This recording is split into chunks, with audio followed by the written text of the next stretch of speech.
Olá, graça e paz do Senhor Jesus. Aqui quem fala é o pastor Cleiton Senziani, sou pastor da Igreja Metodista em Freguesia e é um prazer estar falando com você nesse momento e trazendo aqui algumas informações que eu tenho certeza que vão ser muito abençoadoras para você, tenho certeza disso. Eu não sei se você já conhece, mas a nossa igreja tem um canal no YouTube, Igreja Metodista em Freguesia. Eu estou passando aqui para falar justamente sobre o nosso canal. Agora, uma novidade: todas as transmissões, todas as programações semanais que nós temos aqui da nossa igreja estão também no YouTube. Todo domingo às 19 horas você pode acompanhar por lá a transmissão do nosso culto de louvor e adoração ao nosso Deus, a celebração ao Senhor. Louvor, palavra, orações, você pode estar acompanhando por lá pelo YouTube todo domingo, 19 horas. Toda terça-feira, às 20 horas, nós temos a transmissão da nossa escola bíblica. Antes escola dominical, agora acontece na terça-feira por conta da pandemia. As transmissões então estão acontecendo terça-feira, 8 horas da noite. Nós estamos estudando o livro de Juízes. Está sendo uma série maravilhosa. Eu tenho certeza também que vai abençoar ricamente a sua vida. Palavras que vão edificar você, palavras que vão abençoar sua família, palavras que vão te ajudar em tomadas de decisão importante, coisas que nós precisamos muito ter a sabedoria de Deus para fazer bem, não é verdade? Então, terça-feira, 8 horas da noite, transmissão da Escola Bíblica, estamos estudando o livro de Juízes. Vem acompanhar conosco, todas as aulas seguem disponíveis lá, você pode acompanhar a que você perdeu e entrar conosco aí, acompanhando todas as transmissões semanais. Tem um chat lá do lado para você interagir, muito bacana, tenho certeza que vai ser bênção para você. E por último, mas não menos importante, toda quinta-feira, 8 horas da noite, temos a Quinta Profética. Antes ela era transmitida só pelo Facebook, mas agora nós estamos transmitindo no Face e também no nosso canal do YouTube. Portanto, 8 horas da noite, quinta-feira, nós temos um encontro marcado. É uma ministração de uma palavra que vai também te ajudar a direcionar de uma forma santa, de uma forma abençoada a sua vida, abençoar o seu caminhar. Então, meus irmãos, não perca, se inscreva no nosso canal, curta lá os vídeos, acompanhe o conteúdo. É um conteúdo todo preparado para abençoar você e a sua família. E venha caminhar conosco. Caso você queira entrar em contato com a gente, você pode fazer contato pelo Facebook, também pelo Instagram ou comentando nos nossos vídeos. Certamente te responderemos. Será um prazer caminhar com você. Deus te abençoe, fique na paz do Senhor Jesus e até a nossa próxima programação, hein?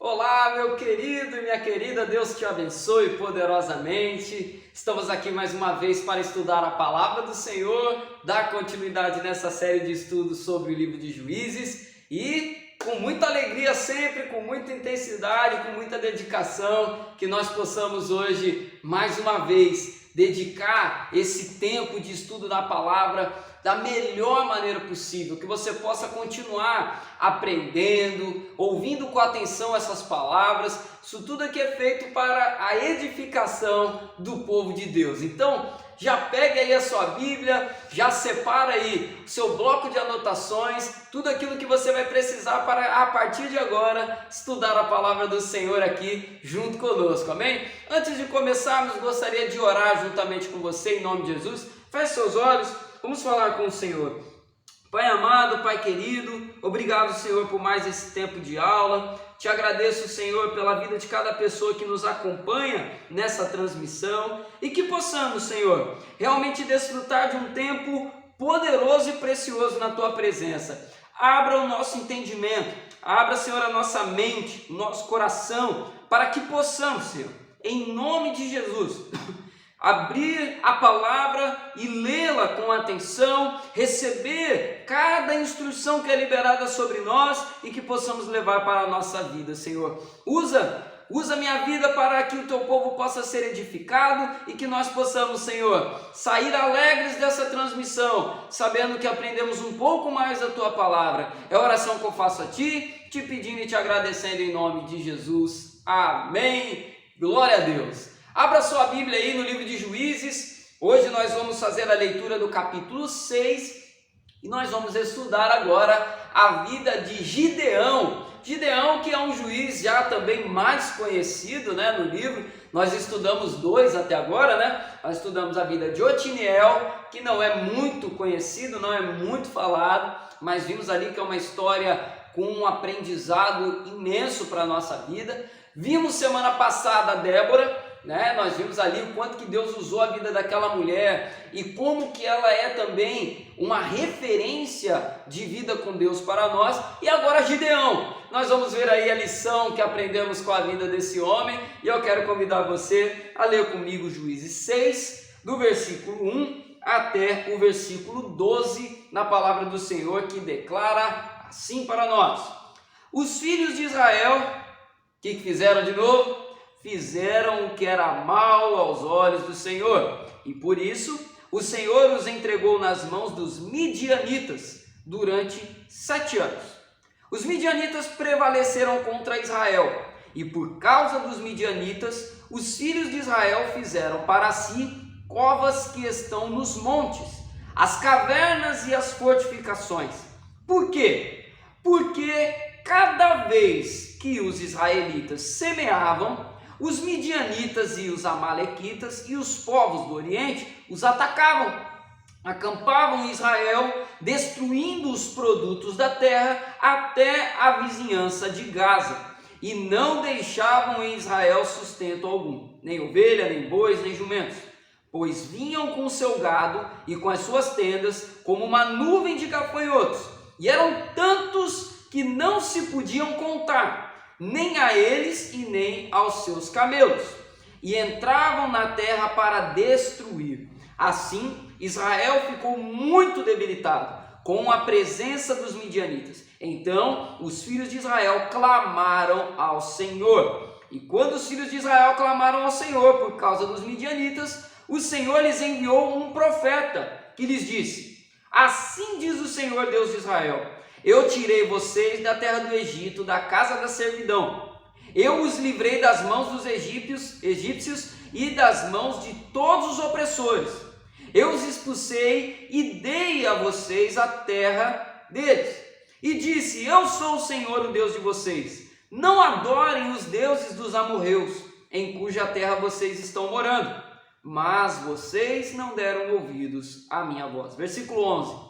Então o anjo do Senhor veio e sentou-se debaixo do carvalho que está em Ofra, que pertencia a Joás, da família de Abiezer. Gideão, filho de Joás, estava malhando trigo no lagar, para pôr o salvo dos midianitas. Então o anjo do Senhor lhe apareceu e lhe disse: o Senhor está com você, homem valente. Somente até aqui. Amados, a história de Gideão é uma história muito conhecida. É uma história que muitas pessoas já ouviram pregações, já ouviram estudos, reflexões, enfim. E a gente vai ver aqui um pouquinho hoje como que a vida desse homem nos ensina muita coisa, muita coisa. Eu quero começar como eu tenho iniciado em todas as aulas. Qual era o momento de Israel quando Deus levanta Gideão? Mais uma vez Israel pecou e caiu, se tornou escravo de novo. E lembra que na semana passada eu falei que os castigos parecem que pioravam com o passar do tempo? Pois bem, o primeiro lá em Otiniel, o povo pecou e se tornou escravo por 8 anos. Depois o povo pecou de novo e se tornou escravo por 18 anos. De novo o povo peca e agora escravo por 20. E aí a gente chega aqui em Gideão, o povo pecou de novo e se tornou escravo por 7 anos. Aí talvez você pode olhar e falar assim: pastor, melhorou, né? Tá menos pior, né? De 20 para 7, caiu 13 anos. Mas olhando para o relato da Bíblia, nós vemos que a coisa aqui foi muito pior de tudo que a gente viu antes. Lembrando, na primeira aula, segunda na verdade, quando vimos a história de Otiniel, a palavra diz que eles viraram escravos. de Cusã-Risataim, rei da Mesopotâmia. Ficaram na escravidão. Depois, no período de Débora, o povo virou escravo e o rei, chamado Jabim, usava o quê? Carros de ferro para amedrontar o povo, para oprimir o povo. Então eles eram escravos e eram amedrontados com carros de guerra. Eu até usei o exemplo do caveirão, né? Você vê o caveirão passando, você já fica preocupado. Carros de guerra. E agora a gente chega aqui, no texto que a gente leu. O povo era escravo e a situação era muito pior. Porque o texto vai dizer que um povo chamado Amalequita era o povo que oprimia agora o povo de Israel. Sempre que o povo de Israel plantava algo, sempre que o povo de Israel criava algum rebanho, criava alguns animais, os midianitas viam aquilo e desciam com tudo, destruindo todas as plantações do povo de Israel. Aí você imagina a dificuldade. O povo de Israel não podia plantar nada. O povo de Israel não podia cultivar nada, porque quando eles começavam, aqueles homens desciam e destruíam tudo. O contexto era muito difícil.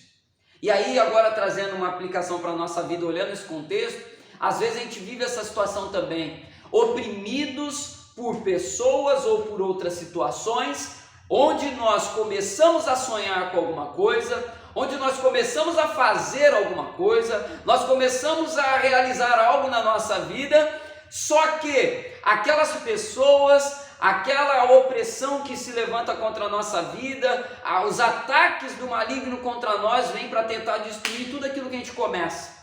De repente você começa a fazer uma faculdade, você sonhou com uma faculdade durante muito tempo, e você começa, aí vem uma pessoa com uma palavra do inferno contra você e diz que aquilo não é para você.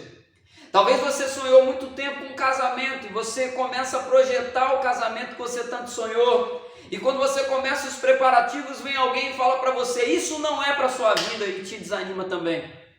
Quantas vezes a gente não passa por isso, né? Você pensa em fazer algo com a sua família e aí vem palavras para te desanimar, palavras para parar. Você vai fazer isso mesmo? Larga de mão disso daí, isso aí não é para você não. Ih, sai disso daí. E destrói tudo aquilo que começa a fazer, tudo aquilo que você planta, tudo aquilo que você sonha. O povo de Israel, por causa do pecado, estava vivendo essa situação. E hoje muitos de nós também vivem situações assim, onde começa a cultivar algo de bom e vem pessoas, vem o maligno, vem as ações do inferno para tentar o quê? Parar aquilo que está começando. Talvez você está começando na caminhada com Deus, aí vem aquelas pessoas dizer para você que aquilo não é para você. Vem pessoas para dizer para você que isso não vai dar certo e já começa a jogar palavras de maldição sobre a sua vida. Não aceite isso, não aceite isso. O povo de Israel passou por essa situação, só chegou o 7º ano e eles não aceitaram aquilo e clamaram ao Senhor. E aí eu quero destacar aqui 3 lições que nós aprendemos olhando para a vida de Gideão, o homem que Deus levantou para tirar o povo de Israel daquela situação difícil que eles estavam vivendo. Pois bem, vamos conhecer um pouco a história aqui de Gideão. Vamos lá. Primeira lição que eu quero destacar aqui para você sobre a vida de Gideão, o homem que Deus levantou para tirar o povo daquela situação difícil que eles estavam. Primeira coisa que a gente aprende sobre Gideão é o seguinte: era um homem que se via inferior. Era um homem que olhava para si e não enxergava qualidades para que Deus pudesse usá-lo. Era um homem que olhava para si próprio e ele se inferiorizava. A palavra do Senhor vai mostrar aqui isso para a gente. Olha só o que diz aqui no versículo 15. Abra aí a sua Bíblia aí. Juízes capítulo 6, versículo 15. Gideão respondeu: Ah, meu Senhor, como livrarei Israel? Eis que a minha família é a mais pobre em Manassés, e eu sou o menor da casa do meu pai. Olha o que acontece aqui. Esse chamado tinha todas as características para ser considerado um absurdo. Por quê? Primeira coisa, Gideão, ele olhava para si, E ele não se enxergava apto para absolutamente nada. Olha o que ele declara: Senhor, eu sou o menor da família mais pobre, ou seja, eu sou o mais improvável. Eita, caiu. Eu sou o mais improvável. Não tem como Deus me usar. Não tem como Deus fazer nada através da minha vida. Eu sou o menor da família mais pobre. Olha o que ele declara. E uma outra coisa ainda sobre a vida de Gideão, nesse primeiro ponto, olha aí o versículo 11. Então, o anjo do Senhor veio e sentou-se debaixo do carvalho que está em Ofra, que pertencia a Joás, da família de Abiezer. Gideão, filho de Joás, estava malhando trigo no lagar, e o anjo, para pôr a salvo dos midianitas. Gideão se via como alguém pequeno e agia com medo. Gideão agia movido pelo medo. A gente vê aqui nesse texto que ele estava malhando trigo no lagar. Talvez a gente que é da cidade hoje não entenda muito bem disso, né? Malhar trigo no lagar, deve estar fazendo a coisa certa ali, né? Só que o lagar era um lugar de pisar em uvas. Não era lugar para mexer com trigo. Trigo era outra situação. Só que para se esconder das ameaças que estavam diante dele, por causa do medo que ele tinha, ele pega o trigo e leva para o lagar, o lugar de mexer com uva, para que ali ele pudesse se esconder. Então Gideão se via como pequeno e agia pelo medo. Ele era um homem que tinha medo. Uma outra coisa ainda sobre a vida de Gideão. A família de Gideão, conforme eu falei aqui, era a mais pobre daquele contexto onde ele estava. Era a menor família, a família mais humilde. Era uma família que não tinha sobrenome bonito, diferente. Era uma família pobre e, de acordo com Gideão, a mais pobre. E ele, por último, se considerava o menor da sua família. Gideão era um homem que se inferiorizava. Talvez você esteja me assistindo agora nessa aula e você seja uma pessoa que se inferioriza. Talvez você seja uma pessoa que olha hoje e pensa o seguinte: eu não tenho condições nenhuma de ser usado por Deus. Eu não tenho condições nenhuma de fazer algo que seja importante e relevante onde eu estou. Eu não sou capaz de ser usado por Deus para fazer algo bom. Eu sou pequeno, eu sou o menor da minha casa. Eu sou o mais improvável. Deus chama os improváveis. Deus levanta os pequenos. É tempo de pararmos de nos inferiorizar. Gideão, um homem valente, um homem que foi tremendamente usado por Deus para grandes coisas, era uma pessoa que se inferiorizava. Ele olhava para si e se diminuía. Deus está nos chamando a pararmos de fazer isso.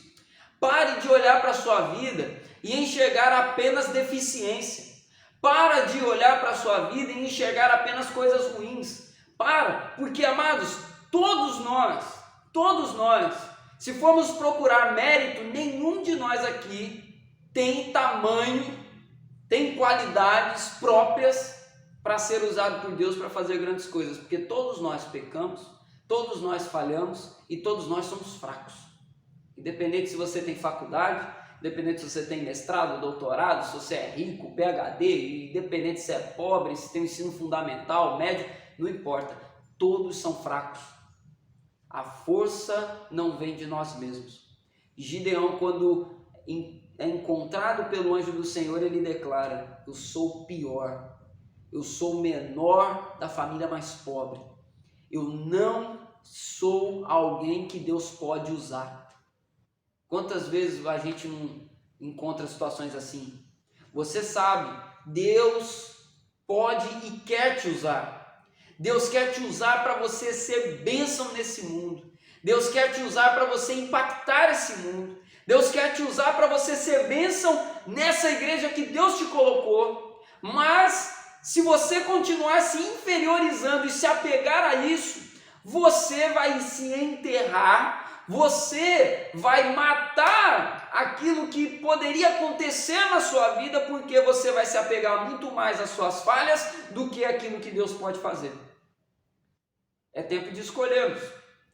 Eu vou me apegar às minhas fraquezas ou vou me apegar à força do meu Deus? Gideão, a primeira coisa então que a gente aprende aqui sobre ele, era alguém que se inferiorizava. Repito isso mais uma vez. A segunda coisa que a gente aprende aqui, olhando para a vida de Gideão, é que era um homem que duvidava do seu próprio chamado. Era um homem que duvidava do seu próprio chamado. Ele, se você ler aqui com atenção depois, ao longo do capítulo 6, que a gente já leu, não vai dar para ler tudo agora por conta do tempo, mas você vai perceber que Deus fala a Gideão através do anjo, dizendo o seguinte: você vai conduzir um exército, você vai ser um chefe de batalha, estou te levantando para libertar o meu povo. Gideão, ele duvida da promessa de Deus na vida dele, do chamado de Deus na vida dele, porque Gideão se apega só ao presente. Ele olha para o presente e fala assim: vai me usar? Como?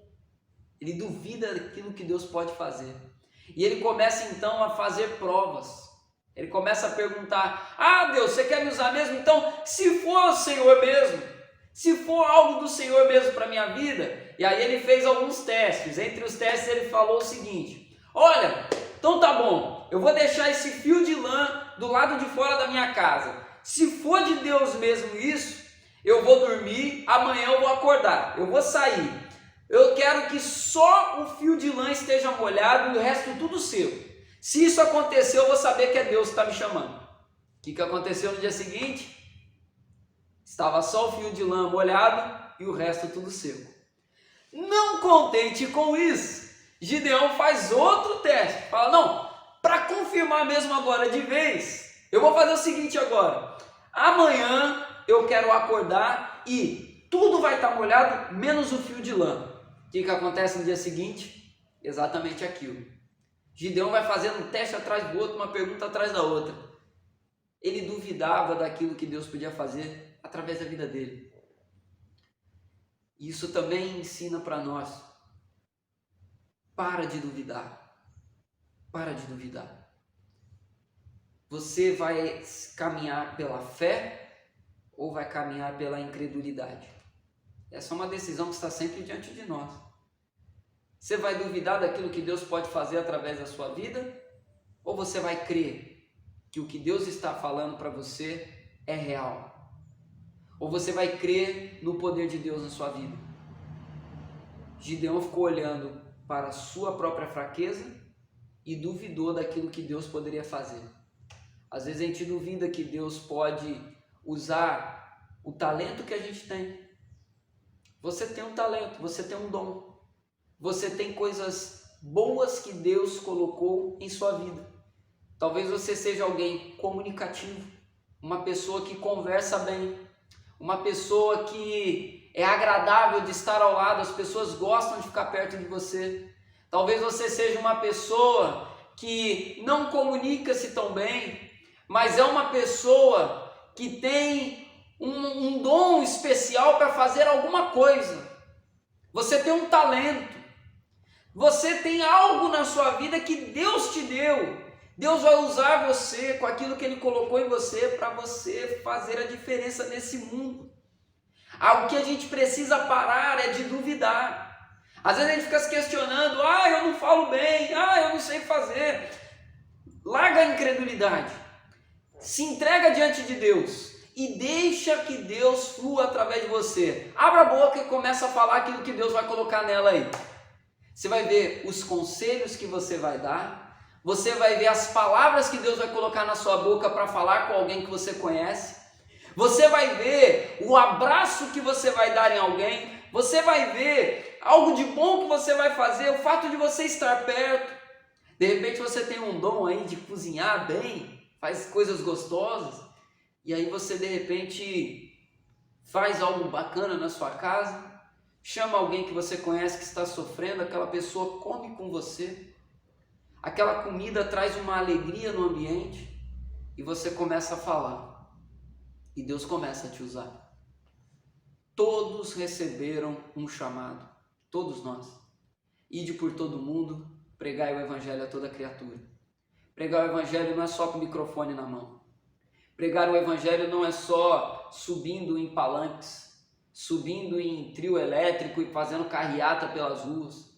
Pregar o evangelho não é só ir na televisão, ir para a internet. Pregar o evangelho pode acontecer numa conversa informal. Pregar o evangelho pode acontecer num aconselhamento. Gideão tinha um chamado, só que ele ficou se apegando à sua própria fraqueza e duvidando daquilo que Deus podia fazer. A gente precisa olhar para Gideão, essas duas coisas, e ver exemplos que nós não devemos seguir. Nós não devemos seguir. E eu chego à terceira e última lição que nós aprendemos com Gideão, que é o seguinte: Deus não vê como vê o homem. Deus não vê como vê o homem. Olha o que diz aí o versículo 12. Leia aí com atenção comigo. Versículo 12. Então o anjo do Senhor lhe apareceu e lhe disse. Apareceu para Gideão e disse: O Senhor é contigo, homem valente. O Senhor é contigo, homem valente. A gente viu até aqui, Gideão era corajoso, Gideão era medroso. Gideão era alguém que se via como um valente, um homem grande. Ele se via como pequeno, inferior, inútil. Só que Deus não vê como vê o homem. Deus olhou para Gideão naquele momento e Deus via em Gideão algo que ele se tornaria. Um homem valente. Um homem que seria usado para conquistar, para vencer, para ser usado conduzindo o exército de 300 homens, para vencer um exército de 135 mil homens. Com 300, Gideão venceu 135 mil, porque depois de tudo isso, depois de provar se aquilo era de Deus de fato, depois de experimentar se aquilo era de Deus de fato, e ele decidiu então confiar no final das contas. Depois disso tudo que eu falei, ele escolheu confiar em Deus. Deus o levou e fez milagres através da vida de Gideão, porque Deus não vê como vê o homem. Você se vê como? Você se vê como uma pessoa medrosa? Você se vê como uma pessoa tímida? Você se vê como uma pessoa limitada? Pois bem, esse pode ser o seu estado hoje. Só que a palavra diz para nós que a nossa força vem do Senhor. A nossa força vem de Deus. A nossa força vem daquele que nos chama. Amados, a gente não tem realmente nada. A gente não tem nada. Se for pela força do meu próprio braço, eu não vou conseguir fazer nada nessa igreja. Se for pela força do meu próprio braço, eu não vou conseguir fazer nada nesse ministério que Deus me deu. Se for pela força do meu próprio braço, eu não vou conseguir impactar nada e nem ninguém. Mas acontece que o Senhor chama, derrama do Espírito Santo sobre nós, força, poder, autoridade, e Ele transforma aquele que era deprimido, aquele que era bloqueado, aquele que era triste, aquele que era medroso, aquele que era uma pessoa que tinha tudo para dar errado. Deus transforma a vida delas. Aquele que antes era um beberrão, aquele que antes era um brigão, aquele que antes era humilhado por todo mundo, Deus levanta e usa. Foi o que ele fez com Gideão. Por que perder tempo questionando? Se Gideão não desse o braço a torcer para Deus, ele continuaria o resto da vida dele vivendo na sua mediocridade, vivendo se escondendo, e não marcaria o seu nome na história do povo de Deus. Tanto que, se você abrir a sua Bíblia lá em Hebreus capítulo 11, Novo Testamento, você vai ver que o nome de Gideão está lá, na galeria dos heróis da fé. Aquele homem que era medroso, aquele homem que se via como inferior a todo mundo, aquele homem que duvidava do que Deus podia fazer na vida dele, quando decidiu experimentar o que Deus tinha, ele teve essa chave virada na vida dele. Deus via Gideão, repito, da seguinte maneira: o Senhor é contigo, homem valente. Você pode até não se ver como alguém valente, você pode até não se ver como alguém precioso, mas Deus fala para você nessa noite, nessa tarde, nessa manhã, não sei que horas que você está me assistindo. Deus é contigo, mulher valente. Deus é contigo, homem valente.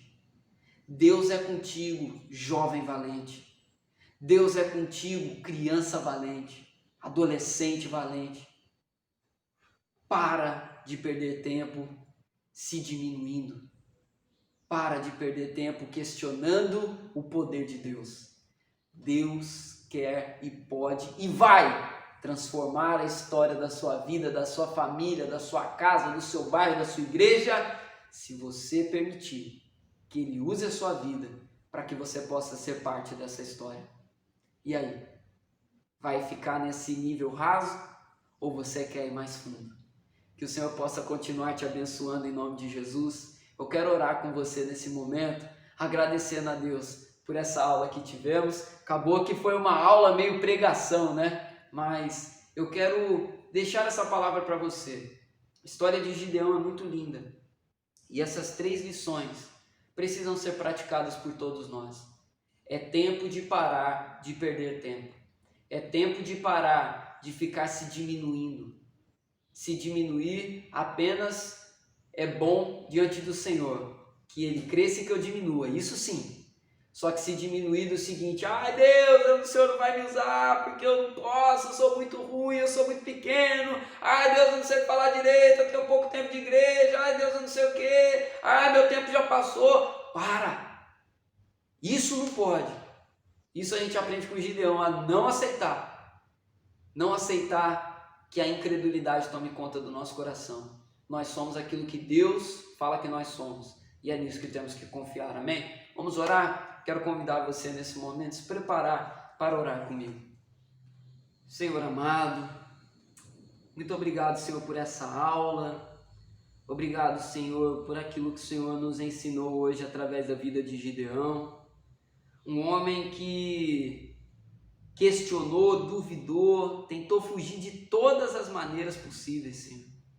Ele começou se diminuindo, ele começou depois duvidando, depois ele tentou ainda fugir, fazendo alguns testes, algumas provas, mas por fim ele se entregou e Deus fez coisas grandiosas através da vida dele. Senhor, faça isso em nós também. Arranca, Senhor, todo sentimento, todo pensamento que não vem de Ti. Tudo aquilo, ó Pai, que é lançado contra nós, que nós pensamos, que nós criamos, que não é de Deus para nós, que só diminui aquilo que o Senhor tem para fazer em nossas vidas.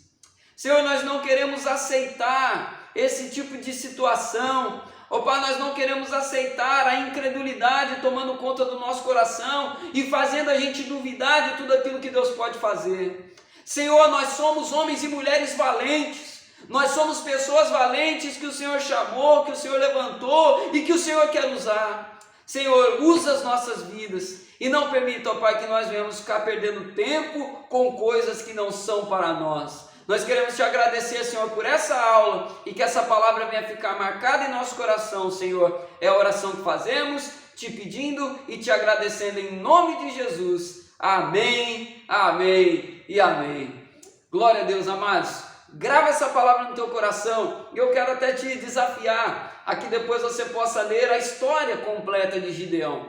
Começa no capítulo 6 e vai até o final do capítulo 8. Leia com atenção, preste atenção aos detalhes e traga essa revelação para a tua vida. Gideão venceu seus medos, não pela sua própria força, mas confiando em Deus. Confie em Deus, não importa se os inimigos lá de fora são barra pesada, se eles tentam destruir o nosso sonho sempre que a gente começa a sonhar. Se levanta como Gideão e deixa Deus usar a sua vida para fazer a diferença nesse tempo, em nome de Jesus. O Senhor te abençoe e não feche o vídeo agora. Eu vou impetrar a bênção, Temos a surpresa agora no final, o irmão vai compartilhar uma palavra com você sobre a vida de Gideão, que você possa ser edificado também através da vida dele, em nome de Jesus. Amém? Receba a bênção do Senhor aí. Que a graça do Senhor Jesus, o amor de Deus, o nosso Pai, a doce consolação, comunhão e poder do Espírito Santo de Deus repouse sobre sua vida hoje, permaneça para todos sempre. Amém, amém e amém. Deus te abençoe, não feche o vídeo, tem surpresa agora, fica na paz. Fala pessoal, tudo bem? Boa noite, a paz do Senhor. Desde já quero agradecer a oportunidade ao pastor Cleiton, né? Tá brevemente aqui falando um pouquinho sobre Juízes 6, né? Falar sobre Gideão. O nosso pastor Cleiton aí, né? Um cara com muita sabedoria, Deus tem capacitado ele, Deus tem alimentado nós, né? Através da vida dele, né? Ele já passou aí basicamente tudo sobre Juízes aí, né? O reinado de Gideão. Então eu vou estar só separando aqui alguns versículos e falando a respeito, né? Sobre cada um. Vamos lá? Quero começar aqui falando sobre o capítulo 6, do versículo 1. Aí eu vou ler também o versículo 12 e o versículo 14. O versículo 1 diz assim: Porém os filhos de Israel fizeram o que parecia mal aos olhos do Senhor, e o Senhor os deu na mão dos midianitas por 7 anos. Vamos lá, 12. Então o anjo do Senhor lhe apareceu e disse: O Senhor é contigo, varão valoroso. Aí vamos para o 14. Então o Senhor olhou para ele e disse: Vai nesta tua força, e livrarás a Israel da mão dos midianitas. Porventura, não te enviei eu? Né? O que podemos aprender aqui? Se a gente voltar na aula passada, no capítulo 4, o versículo 1 vai começar da mesma forma que o capítulo 6 e o versículo 1 de Juízes, né? Vai começar dizendo: os filhos de Israel fizeram coisas que não agradavam a Deus, né? Parecia mal aos olhos de Deus, né? A mesma coisa do capítulo 4, né? Lá no reinado de Débora. Parece que Israel naquela época, né? Eles viviam por temporada.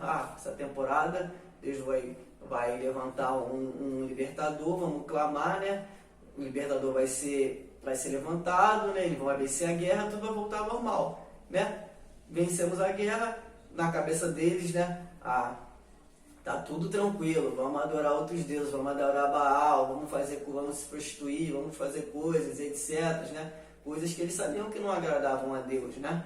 Porque, na verdade, isso ia passando, né? De geração em geração. Mas parecia que Juízes aqui, o filho de Israel não aprendia, né? Sempre Deus tinha que levantar alguém, né? Para trazer à memória deles que só Deus podia ser adorado, né? Só Deus era um Deus de adoração, né? Aí, o que Deus faz? Deus levanta os midianitas, né? Os midianitas ali acabam com os filhos de Israel, muita gente vai morrer, eles vão acabar com as plantações, eles vão ceifar as plantações, vai ter miséria durante 7 anos. Aí o povo parece que vai lembrar: acho que deu certo lá no passado, vamos clamar de novo, né? Aí o povo de Israel clama, aí Deus vai levantar Gideão, né? Gideão, esse cara, né, que ele mesmo vai dizer para o Senhor: ai meu Senhor, como livrarei Israel? Eis que minha família é a mais pobre em Manassés, e eu o menor na casa de meu pai. Quer dizer, ele mesmo não acreditava, né? Mas Deus vai falar no versículo 12 para ele: Então o anjo do Senhor lhe apareceu e disse: O Senhor é contigo, varão valoroso, né? O anjo do Senhor apareceu e falou: tenha fé que quem te escolhe não é qualquer um não. Quem te escolhe é o homem lá de cima, o Todo-Poderoso. Então tenha fé, tenha coragem, varão valoroso, né? E ele encoraja Gideão. E no versículo 14, aí tá escrito assim: Então o Senhor olhou para ele e disse: Vai nesta tua força, mais uma vez, vai nesta tua força e livrar Israel da mão dos midianitas. Porventura não te enviei eu? Quer dizer, Deus está confirmando com ele mais uma vez: cara, quem te enviou fui eu, né? Eu sou o Deus do impossível, né? Se é eu que estou no comando, não tem por que dar errado. Confie em mim, você só precisa ter fé, né? Aí Gideão, o que vai fazer? O que não vai acreditar, né? Ele vai lembrar ainda que no passado, né, ele vai escrever aqui no versículo 13, tá escrito assim: mas Gideão lhe respondeu: ai, Senhor meu, se o Senhor é conosco, por que tudo isto nos sobreveio? E que é feito de todas as suas maravilhas que nossos pais contaram, né? Ele vai lembrar lá no Egito o que o povo fez, o que Deus tirou o povo do Egito, fez isso, né? Tirou do deserto. Então, por que a gente está sofrendo isso se nossos pais já contaram, né? Que as maravilhas que o Senhor já fez, né? Aí ele vai provar a Deus, né? Ele vai botar Deus à prova. Ah, Deus, me prove, né? Me prove que é o Senhor que está no comando. Deus vai confirmar ele 2 vezes, né? Na terceira, Deus manda ele na tenda dos midianitas. Ele vai escutar um sonho, né? Um relato de um sonho, um pesadelo que o soldado lá do midianita estava conversando, né, com um amigo, né, que vinha um pão de cevada. Esse amigo vai e chega para ele: cara, isso não é pão de cevada não, isso aí é a espada de Gideão, eles estão aqui atrás do monte. Quer dizer, quando ele escuta isso, ele fala: cara, não tem erro agora, é Deus que está no comando. Mas é engraçado que ele precisou de 3 provas, né? 3 provas, porque Deus tinha um propósito na vida dele. Tinha que ser Gideão, não era outra pessoa. Tinha que ser Gideão. Então Deus foi comprovando tudo que ele pediu, né? E é engraçado também que no capítulo 7, né? Deus vai falar para Gideão: Gideão, separa esse povo, são 32 mil, né, filhos de Israel. Separa esse povo, tira os medrosos, tira os covardes, né? Desses 32 mil, quando o Gideão pregou para ele, falando: os covardes e os medrosos podem sair. Saíram, 22 mil foram embora, ficaram só 10 mil, né? Desses 10 mil, Deus falou: ainda há muita gente, leva esse povo para descer as águas, e lá eu te direi, né? Aquele que eu disser irá contigo, esse irá contigo. Aquele que eu disser não irá contigo, não irá contigo, né? Deus faz o povo descer as águas ali, dá o sinal para Gideão. Os que lambem a água, né? Na minha tradução está aqui: as lambem como um cão, né? Lambendo água. Esses não servem, mas aqueles que pegarem a água com a mão e levarem pela boca, esses são os verdadeiros, esses são os corajosos, né? Então Deus de 10 mil tirou 300. Esses 300 foram para a guerra, né? Venceram a guerra, né? Venceram o povo dos midianitas, cessou ali a guerra naquele lugar, né? A honra e glória do Senhor. Aprendemos que quando Deus, né, Deus está na frente, quando Deus está na batalha, Ele é o comando, né? Ele é a estratégia, não tem como dar errado. Porque Deus é Deus onipotente, é onipresente, é onisciente. Ele já sabe de tudo que vai acontecer. Ele só precisa que a gente tenha fé nele, que vai dar certo. Então é isso, pessoal. Espero que se possa ter gostado aí, se Deus possa ter falado com você, né, através dessa breve meditação aqui na palavra.